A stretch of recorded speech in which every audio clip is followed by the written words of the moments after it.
वहीं उत्तर प्रदेश में इस बार सपा आरएलडी एक साथ चुनाव लड़ रहे हैं, लेकिन इस गठबंधन के सामने भी अपने तनाव हैं। ये बात बागपत जैसे इलाके में भी नजर आती है, जो पूर्व प्रधानमंत्री चौधरी चरण सिंह का संसदीय क्षेत्र रहा है। देखिए हिमांशु शेखर की ये रिपोर्ट। पश्चिमी उत्तर प्रदेश में समाजवादी पार्टी और राष्ट्रीय लोकदल एक साझा गठबंधन के साथ इस बार चुनाव मैदान में हैं। बागपत संसदीय क्षेत्र में पड़ने वाली सिवाल खास विधानसभा सीट से समाजवादी पार्टी ने 2012 में यहां से चुनाव जीतने वाले गुलाम मोहम्मद को टिकट दिया है, लेकिन आरएलडी के कुछ जाट नेता और समर्थक इसके विरोध में खड़े हो गए हैं। उनकी नाराजगी इस बात को लेकर है कि सीटों के बंटवारे में आरएलडी के जाट उम्मीदवारों को तवज्जो नहीं दी गई है। आरएलडी के जाट नेता सुनील रहोटा ने सिवाल खास विधानसभा क्षेत्र के सतवाई गांव में अपने पोस्टर भी पेंट करा दिए थे। 3 कानूनों को लेके तो बहुत नाराजगी हुई है जाट किसान लोगों में, और कुछ थोड़ी लोगों में नाराजगी हुई थी, लेकिन वो सब जयंत साहब ने उनको सबको समझा दिया। तो आपके पार्टी के कौन कौन नेता थे जिनको उम्मीद थी कि हमको टिकट मिलेगा? ये डॉक्टर सागवान साहब थे और यशवीर जी, सुनील रोहटा जी, यही थे। आरएलडी के जाट नेता सुनील रोहटा भी सिवाल खास विधानसभा क्षेत्र में आरएलडी के उन जाट नेताओं में शामिल हैं जो टिकट के दावेदार थे, और करीब 2 महीने पहले इस सतवई गांव में उन्होंने अपना एक पोस्टर भी लगवाया था। उधर सिवाल खास विधानसभा क्षेत्र में सपा आरएलडी के साझा उम्मीदवार गुलाम मोहम्मद समाजवादी पार्टी और आरएलडी के लोगों का स्कार्फ पहनकर कैंपेन कर रहे हैं।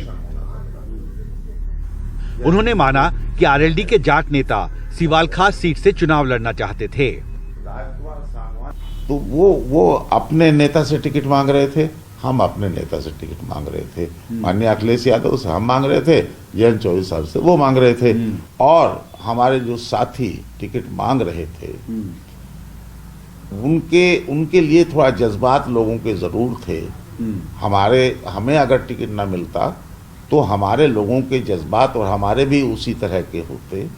अगर किसान आंदोलन में ये सही है, हमारे यहाँ के चौधरी साहबान थोड़ा एक्टिव रहते हैं फार्मर्स पॉलिटिक्स में, लेकिन हम लोग यानी मुसलमान फार्मर्स भी उनके साथ कंधे से कंधा मिला करके चलते हैं। लोग हैं यहाँ पे क्योंकि उन्होंने खबर है कि राष्ट्रीय जाट महासंघ भी जाट उम्मीदवारों को सीटों के बंटवारे में तवज्जो नहीं देने से नाराज है। राष्ट्रीय लोकदल में ज्यादातर जो उनके सपोर्टर हैं, उनके समर्थक हैं, वो जाट परिवारों से ताल्लुक रखते हैं। जाट टिकट मांग रहे थे, और ये भी सही बात है कि जाट को अगर उम्मीदवार बनाते तो फायदा होता है, लेकिन मैं अब से 5 साल पहले 3 साल पहले चुनाव में जाना चाहता हूँ। जब जयंत चौधरी जी चुनाव लड़ने के लिए आए तो 36 हजार वोटों से जीत करके गए।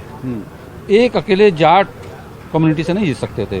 जब तक उसके साथ दूसरी बिरादरियां नहीं लगेंगी तब तक कैसे काम चलेगा। इस विधानसभा क्षेत्र में करीब 4 लाख वोटर हैं, जिनमें एक अनुमान के मुताबिक करीब 25% मुस्लिम हैं। सपा आरएलडी अलायंस की नजर यहाँ के जाट मुस्लिम वोट बैंक पर है। राजनीतिक तौर पर महत्वपूर्ण पश्चिमी उत्तर प्रदेश में अब तक समाजवादी पार्टी और राष्ट्रीय लोकदल ने कुल 29 उम्मीदवारों की घोषणा की है।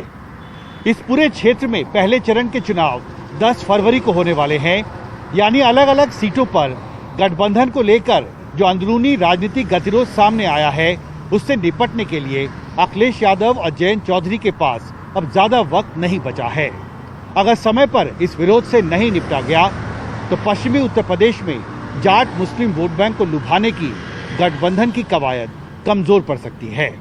मेरठ रोड से मेरे कैमरा सहयोगी सुधीश के साथ हिमांशु शेखर, एनडीटीवी इंडिया।